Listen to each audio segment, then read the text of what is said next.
Hello students. आज इस auditing का लेक्चर में आपका स्वागत है। तो आज हम लोग इस लेक्चर में क्या करने वाले हैं, वेरिफिकेशन पढ़ने वाले हैं। तो लास्ट लेक्चर में हम लोगों ने क्या पढ़ा था, वाउचिंग के बारे में पढ़ा था। तो वाउचिंग में होता क्या था, वाउचिंग में था कि जो भी बुक्स ऑफ अकाउंट मेंटेन होता है, जर्नल एंट्री मेंटेन होता है, तो एक उसका सपोर्टिंग डॉक्यूमेंट्स होता है। मतलब कोई ट्रांजैक्शन के बेसिस पे एंट्री पास किया जाता है, और ट्रांजैक्शन हुआ है कि नहीं हुआ है, सही हुआ है कि नहीं हुआ है, इसका क्या प्रमाण था। तो वाउचिंग था, वाउचर था। वाउचर को ही हम लोग मिलान करते थे, चेकिंग करते थे, उसी प्रोसेस को क्या बोलते थे, वाउचिंग बोलते थे। तो आज हम लोग वाउचिंग के बाद वेरिफिकेशन पढ़ने वाले हैं, और ये दोनों पॉइंट, दोनों टॉपिक बहुत ही इंपॉर्टेंट है, याद रखेंगे। तो वेरिफिकेशन में बेसिकली ऑडिटर करता क्या है। तो वेरिफिकेशन में ऑडिटर एसेट्स एंड लायबिलिटीज़ का वेरीफाई करता है, उसको सर्टिफाई करता है। फॉर एग्जांपल, अगर बैलेंस शीट का एसेट साइड में कार दिख रहा कि कार है, बिजनेस में कंपनी के पास कार है, बैलेंस शीट में तो दिख रहा, लेकिन क्या सच में फिजिकली कार एग्जिस्ट कर रहा है कि नहीं कर रहा, ये सब भी तो चेक करना होगा। क्यों? क्योंकि मैनेजमेंट क्या करेगा, फ्रॉड करने के लिए ऑडिटर से झूठ बोल देगा कि देखिए बैलेंस शीट में तो हम दिखा रखे हैं इतने का, लेकिन क्या पता रियलिटी में ना हो। तो इसीलिए उसका वेरीफाई करना होता है। अच्छा, दूसरी बात, मान लीजिए जाकर के फिजिकली अपने आंखों से देख लिए कि हाँ वो कार दिख रहा है, वहाँ पे खड़ी खड़ी है, दूर से देख लिए, तो क्या हो गया आपका काम? नहीं, ये भी देखना कि क्या गाड़ी कहीं मैनेजमेंट दूसरे का तो नहीं ने दिखा दिया कि ये कंपनी का है। तो ये भी मैचिंग करना कि कंपनी के नाम से गाड़ी है कि नहीं है, ये भी देखना होता है एक ऑडिटर को। तो यही सब प्रोसेस को हम लोग क्या बोलते हैं, वेरिफिकेशन बोलते हैं। तो ऑडिटिंग का एक बहुत बड़ा इम्पॉर्टेंट पॉइंट है वेरीफाई करना कि जो भी बैलेंस शीट में एसेट्स या लायबिलिटीज़ दिख रहा, क्या वो रियल वैल्यू पे है, क्या वो फिजिकल एग्जिस्ट करता है, क्या कहीं फ्रॉड तो नहीं है, अगर कोई एसेट्स है तो उसको गिरवी तो नहीं रखा गया है, अगर रखा गया तो उसको स्पेशल मेंशन किया गया है कि नहीं कि इस चीज़ को गिरवी रखा गया है। तो यही सब चीज़ों का वेरीफाई करना ही क्या कहलाता है, वेरिफिकेशन कहलाता है बाय द ऑडिटर। ओके, अब थोड़ा सा पढ़ लेते हैं इसमें। तो वेरिफिकेशन इज अ टेक्निक, क्या है टेक्निक है of auditing in which the auditor certifies, क्या करता है ऑडिटर, सर्टिफाई करता है the assets and liabilities as shown in the balance sheet by actual checking or any other technique। मतलब ये हुआ कि जो बैलेंस शीट में एसेट्स और लायबिलिटीज दिखाया गया है, उसको एक्चुअल चेकिंग से या कोई अदर टेक्निक से चेक करना कि वो सही है कि गलत है, यही चीज़ वेरिफिकेशन कहलाता है। सिंपल तो है। आगे बढ़ते हैं। Assets means that on the date of the balance sheet such assets were present in the organization। जैसा कि मैंने एग्जाम्पल के तौर पर कार का एग्जाम्पल लिया, तो क्या ऑर्गेनाइजेशन में अवेलेबल है कि नहीं कार। द ऑनरशिप, मालिकाना हक भी चेक करना कि कोई झूठ बोल के दूर से कार दिखा दिया, देखो देखो वहाँ पर कार है, ऑडिटर खुश हो जाओ, तो ऐसा होगा नहीं। जा करके ऑनरशिप भी वेरीफाई करना होता है कि क्या कंपनी के नाम से गाड़ी है कि नहीं है। Of these assets was with the organisation, they have been valued properly, और भी चेक करना कि क्या उसका वैल्यूएशन सही लगाया गया है कि नहीं। 10 लाख की कार है, 15 लाख दिखा दिए हैं, गलत है ना। तो इसीलिए ये भी पता करना कि क्या उसका करेक्ट वैल्यू है कि नहीं है। They are free of any change on them, sorry change नहीं होगा यहाँ पर, चार्ज होगा। चार्ज का मतलब होता है गिरवी तो नहीं रखा गया इस एसेट्स को। गिरवी मतलब समझते हैं ना कि लेंडर से लोन लिया और उसके बदले में गिरवी रख दी एसेट्स को। तो अगर रखा गया है तो उसका स्पेसिफाई किया गया है कि नहीं, मेंशन किया गया है कि नहीं बुक्स ऑफ अकाउंट में। तो ये सब भी चेक करना होता है as an auditor. The owner और owners of an organization need to know whether the profit and loss as shown by the organization in the financial statement is correct or not. Business का मालिक कौन होता है? बहुत पहले कई बार repeat कर चुके हैं कि हर एक कंपनी का मालिक उसका शेयर होल्डर होते हैं, लेकिन कंपनी को मैनेज कौन करता है? उसका मैनेजमेंट चलाती है। तो हर मालिक हर कंपनी का ये जानना चाहेगा ना कि जो भी कंपनी का प्रॉफिट है दिख रहा, वो कहीं मिस अंडरस्टैंडिंग तो नहीं है, मिस रिप्रेजेंटेशन तो नहीं है, गलत फ्रॉड के हिसाब से तो नहीं दिखाया गया गलत। तो ये सब कौन चेक करेगा? खुद शेयर होल्डर आगे चेक करेगा? नहीं ना, वो नॉलेजेबल पर्सन भी उतना नहीं होता है, इसीलिए ऑडिटर को चेक करना होता है सब चीज़। And also whether assets and liabilities are present in the organization और नॉट। शेयर होल्डर ये भी जानना चाहता है कि जो कंपनी का प्रॉपर्टी है कहीं वो मैनेजमेंट अपना पर्सनल यूज तो नहीं कर रहा, क्या वो कंपनी का ऑनरशिप है भी कि नहीं है, ये सब चेक करना होता है। Therefore an auditor jobs does not get over with vouching because from the vouchers the auditor can only determine that the aforesaid assets should be with the organization, but he cannot determine whether such assets are present in the organization on the date of the balance sheet or not, or that the organization has a right on them।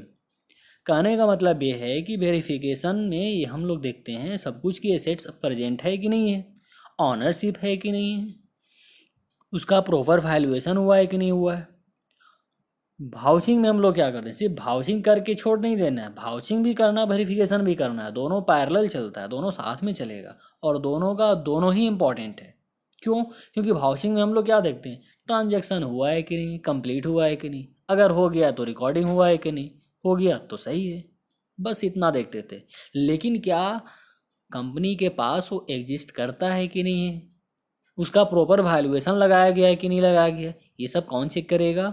Verification में check होता है। हालांकि भाउचिंग और verification दोनों auditor ही करेगा, लेकिन भाउचिंग में सिर्फ ट्रांजैक्शन वैलिड है कि नहीं है, बस इतना देखा जाता है और एंट्री पास की आएगी कि नहीं, और वेरिफिकेशन में सारा चीज़ चेक होता है। आगे बढ़ते हैं। बाकी का चीज़ उतना ज़्यादा इम्पॉर्टेंट नहीं है, इसको आप लोग अपने से पढ़ लेंगे। अब थोड़ा बहुत डिफिनेशन भी देख लेते हैं, कुछ कुछ ऑथर्स होते हैं डिफिनेशन देते हैं, उस डिफिनेशन को पढ़ लेते हैं। According to Spicer and Pegler के द्वारा जो दिया गया डिफिनेशन उसको पढ़ते हैं। The verification of assets implies an inquiry into the value, ownership and title, existence and possession, the presence of any charge on the assets. मतलब ये हुआ स्पाइसर एंड पैगलर के द्वारा एक डिफिनेशन दिया गया है कि वेरिफिकेशन ऑफ एसेट्स का मतलब क्या होता है कि ये इंक्वायरी करना होता है कि करेक्ट वैल्यू लगाया गया है कि नहीं, ऑनरशिप एंड टाइटल कंपनी के पास है कि नहीं है, एग्जिस्टेंस एंड पोजेशन है कि नहीं है, मतलब कि बिजनेस में कार या जो भी एसेट्स है, लायबिलिटीज है, वो है कि नहीं है, पोजीशन में है कि नहीं। और क्या चेक करना? ये भी चेक करना कि उस पर कोई चार्ज है कि नहीं, मतलब गिरवी तो नहीं रखा गया उस एसेट्स को। क्या क्या चेक करना? फिर से रिपीट करते हैं। पहला चीज़ ये इंक्वायरी करना किससे? मैनेजमेंट से, कि जो बैलेंस शीट में एसेट्स या लायबिलिटीज दिखाया गया है उसका करेक्ट वैल्यू लगाया गया है कि नहीं। फिर ये भी चेक करना दूसरा चीज़ कि ऑनरशिप एंड टाइटल भी है कि नहीं कंपनी के पास। तीसरा चीज़ एग्जिस्टेंस एंड पोजेशन भी है कि नहीं। चौथा चीज़ कि वो उस पर चार्ज तो नहीं लगाया गया है, मतलब कि गिरवी तो नहीं रखा गया है, ये सब भी चेक करना होता है। ओके, और एक डिफिनेशन देख लेते हैं जे.आर. बॉटली बॉय के द्वारा।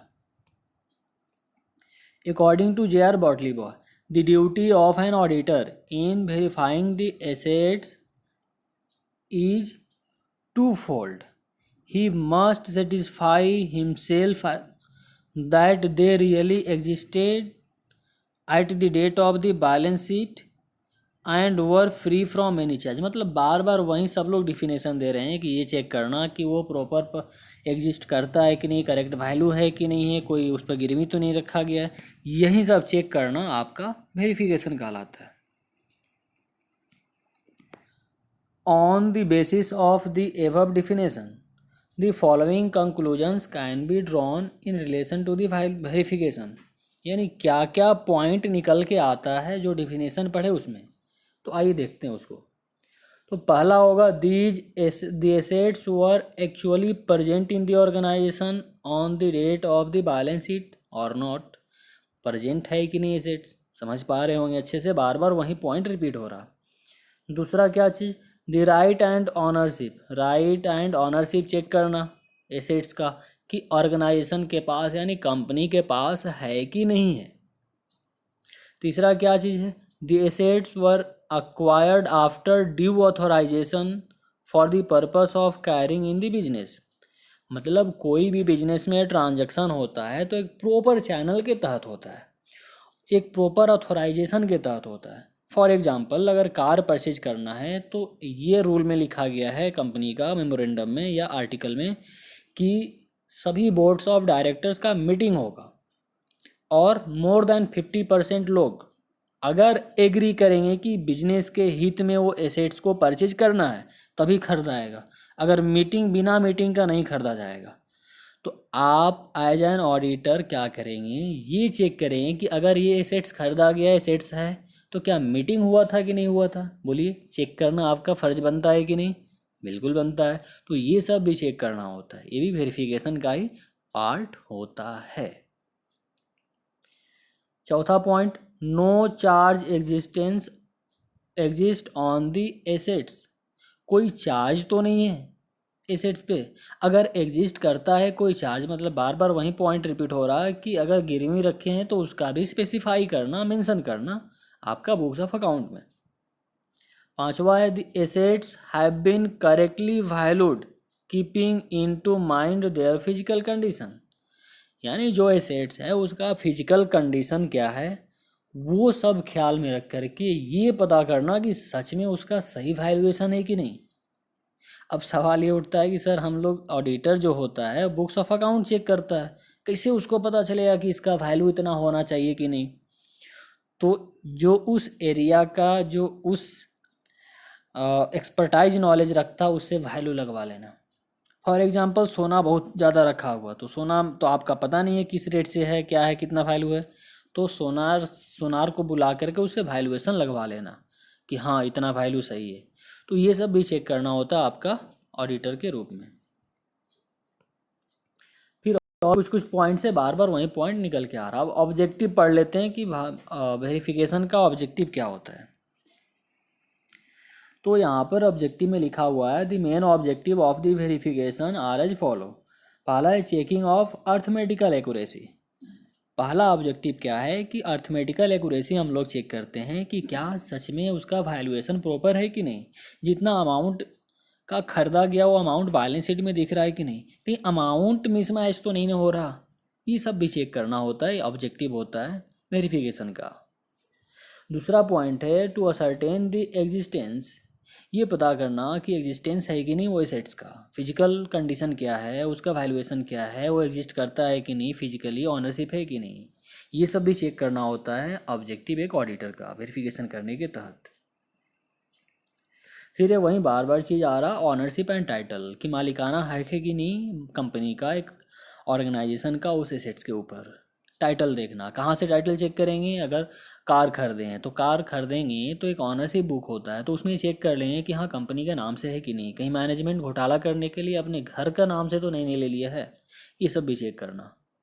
Knowledge of frauds and irregularity, ये चेक करना कहीं फ्रॉड इंटेंशनली तो नहीं ना हो रहा मैनेजमेंट के द्वारा, कोई काम ऐसा तो नहीं ना हुआ इरेगुलरिटी हो गया, कोई ऐसा तो काम नहीं हुआ कि जो कि रूल तोड़ के हो गया। जैसे कि मैंने एग्जांपल लिया था कि अगर कोई एसेट्स परचेज करना है, बड़ा एसेट्स, कार, बस, ट्रक, इस टाइप का मशीनरी, तो मीटिंग होगा बोर्ड ऑफ डायरेक्टर का, इसके बाद ही डिसीजन जो लिया जाएगा वही किया जाएगा। और आप जाते हैं चेक करते हैं तो मीटिंग है ही नहीं, मीटिंग हुआ ही नहीं है। इसका मतलब क्या हुआ, इंटेंशन मैनेजमेंट का ये है कि घोटाला करने का। तो ये सब भी आपको चेक करना होता है कि अगर मीटिंग हुआ है, एसेट्स खरीदा गया, ज़रूरत था, तब तो सही है। फिर ये प्रॉपर वैल्यूएशन हुआ है कि नहीं, ये भी ऑब्जेक्टिव होता है और एक ऑडिटर का वेरिफिकेशन करने का कि प्रॉपर वैल्यूएशन लगाना। फिर छठा है true and fair value of balance sheet, यानी जब आपका एसेट्स और लाइबिलिटीज ही गलत वैल्यू होगा, गलत तरीके से प्रेजेंट किया गया है, तो आपका बैलेंस शीट यानी फिनेंशियल स्टेटमेंट भी क्या करेगा, ट्रू एंड फेयर व्यू नहीं दिखेगा, गलत दिखेगा, सब गलत हो जाएगा। तो इसीलिए ये आपका बैलेंस शीट सही से हो, अच्छा से फिनेंशियल स्टेटमेंट करेक्ट दिखे, प्रॉफिट अच्छा से दिखे, यही ऑब्जेक्टिव होता है एक ऑडिटर का। फिर होता है real position of assets and liabilities, मतलब जितना रियल है, अगर कार है 8 लाख का एक्चुअल वैल्यू है, उसको बढ़ा चढ़ा के 10 लाख तो नहीं ना दिखा गया प्रॉफिट बढ़ाने के लिए, तो ये सब भी एक ऑडिटर को चेक करना होता है। फिर इम्पोर्टेंस या एडवांटेजेज ऑफ वेरिफिकेशन, क्या इम्पोर्टेंस है और क्या महत्वपूर्ण है, क्या एडवांटेजेज है, तो इसमें कुछ कुछ पॉइंट लिखा हुआ, पॉइंट को डिस्क्राइब कर दे रहे हैं, बाकी का चीज़ों को आप पढ़ लीजिएगा, बस point he I think so कि बहुत काफ़ी है। अगर इतना आप कर लेते हैं अच्छे, जितना हम बता रहे हैं ऑडिटिंग में, यकीन मानिए कहीं दिक्कत नहीं होगा। इसीलिए और ऐसा लेक्चर पाने के लिए आप ज़रूर से इस चैनल को सब्सक्राइब कर लेंगे और अपने दोस्तों को भी शेयर कर देंगे। तो पहला क्या महत्वपूर्ण है पॉइंट है कि truth and fairness of assets and liabilities पता चल पाता है कि हाँ ये सच में सही वैल्यू लगाया गया, सच में दिखाया गया, फिनेंशियल स्टेटमेंट सही दिख रहा आपका कंपनी का। तो ऑडिटर का ये मेन ऑब्जेक्टिव होता है, ये मेन मतलब इम्पोर्टेंस है करने का वेरिफिकेशन। फिर क्या, any fraud and embezzlement of assets can be found out, यानी मैनेजमेंट को हमेशा डर लगा रहेगा कि नहीं बाबा नहीं, अगर हम गलती करेंगे तो हम पकड़े जाएंगे, ऑडिटर आएगा चेक कर लेगा, तो उसका एक साइकोलॉजिकल इफेक्ट पड़ता है कि वो चोरी नहीं करेगा, फ्रॉड नहीं करेगा, बड़ा अमाउंट का गबन नहीं करेगा, एम्बेजलमेंट नहीं करेगा, और जो करने का कोशिश भी करेगा तो ऑडिटर द्वारा पकड़ा जाएगा, फिर बाद में उसको निष्कासित कर दिया जाएगा ऑर्गेनाइजेशन से। तो इसलिए एरर एंड फ्रॉड डिटेक्ट हो जाता है। फिर क्या महत्वपूर्ण वेरिफिकेशन का, in case the assets have been over valued in the past the same can be found out by verification, मतलब कोई एसेट्स का ओवर वैल्यू लगाया गया, अंडर वैल्यू लगाया गया, तो उसका करेक्ट वैल्यूएशन पता चल पाता है किसके तहत, वेरिफिकेशन के थ्रू। अगर वेरिफिकेशन नहीं करेंगे, वैल्यूएशन नहीं लगाएंगे, तो अच्छा पता नहीं चलेगा, आपका बैलेंस शीट इनकरेक्ट दिखेगा, करेक्ट नहीं दिखेगा। फिर the correct value of work in progress, closing stock, stock का वैल्यूएशन बहुत इंपॉर्टेंट चीज़ होता है, ऑडिटर को अक्सर इसमें प्रॉब्लम होता है। प्रैक्टिकली अगर बात करें तो हम लोग ऑडिट किए हुए हैं, खास करके जो रांची में, रांची झारखंड में एचईसी है, या आपका रांची जिमखाना क्लब है, या फिर सीएमपीडीआई है, सब में हम लोग प्रैक्टिकली जा कर के ऑडिटिंग किए हैं, या सीसीएल जो है, तो वहाँ पर कोयले का वैल्यूएशन लगाना बहुत मुश्किल होता था, तो हम लोग का जो सीनियर थे, सर लोग थे, उन लोग को भी मुश्किल हो जाता था। तो ये बहुत क्रिटिकल चीज़ होता है स्टॉक का वैल्यूएशन लगाना, तो ये भी आपका काम होता है एज एन ऑडिटर कि ये सब भी चेक करना और क्लोजिंग स्टॉक कितना, उसका करेक्ट वैल्यू पता करना। फिर assurance of for receipt of payment can be obtained by the creditors, ये भी पता करना कि अगर कहीं से एसेट्स परचेज किया गया है तो आपको एक रिसिप्ट मिला होगा, भाउचर मिला होगा, जैसा कि हम लोगों ने भाउचर में पढ़ चुके हैं, तो उससे भी करेक्शन करवाना, उससे भी मिलाना, वैल्यू लगाना, पता करना, ये सब भी इम्पोर्टेंट होता है एक वेरिफिकेशन प्रोसेस का।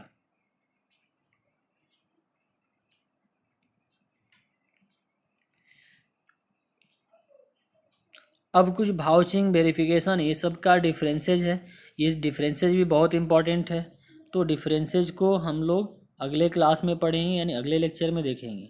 तो ठीक है, थैंक यू सो मच, आज के लेक्चर में बस इतना ही।